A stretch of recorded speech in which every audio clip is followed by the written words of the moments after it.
నేను తప్పు మాట్లాడినా అబద్ధం మాట్లాడినా ఉన్న వాస్తవే మాట్లాడినా.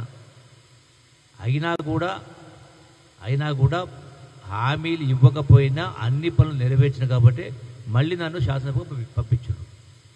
ఇది వదిలేసి ఏదో నిరాశలో ఉన్నారు, నిస్పృహలో ఉన్నారు, నైరాశ్యలో ఉన్నటువంటి మాట మరి వాళ్ళకి సంబంధించినటువంటి సోషల్ మీడియా కావచ్చు, ఇంకా ఏమంటారు దాన్ని చదివేస్తే ఉన్నమతి పోయిందన్నట్టుగా కొన్ని అక్కడక్కడ కొన్ని ఛానల్స్ అంటే వాస్తవాలు తెలుసుకోకుండా చేస్తున్నారు, లేకపోతే రాజకీయం కోసం చేస్తున్నారు కింద అంతగాని పరిస్థితి.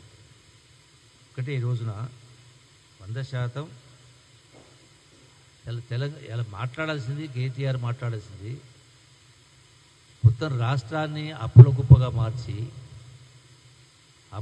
మార్చి ఇలా నెలకు 6,500 కోట్ల రూపాయలు వడ్డీ కట్టే పరిస్థితి వచ్చింది. దానికేమో సిగ్గు లేదు. సంవత్సరానికి 70,000 కోట్ల రూపాయలు. సిగ్గు ఎవరికి ఉండాలి?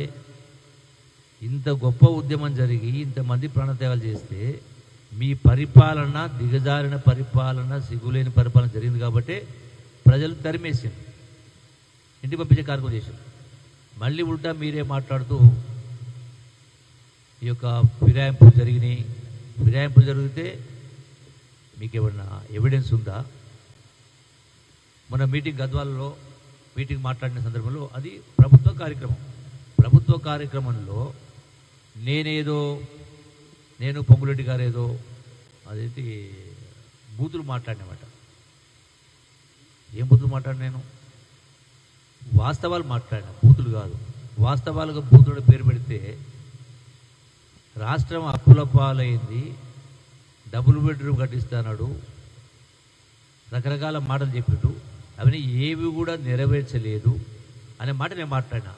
కేటీఆర్ బూతులు మాట్లాడి ఎట్లంటాడు? ఒక్కటి రికార్డు చూపించండి.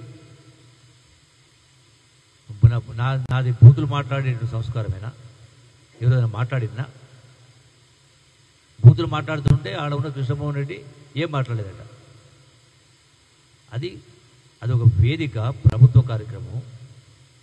దాంట్లో అంటే ప్రభుత్వ కార్యక్రమం వేదిక కూడా పాల్పంచుకోవడా? ఎమ్మెల్యేలు రాకూడదా? వస్తే పార్టీలు చేరినట్ట.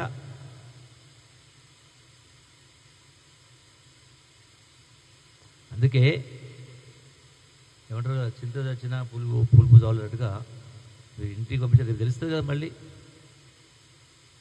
రాబోయే లోకల్ పార్టీ తెలుస్తుంది కదా.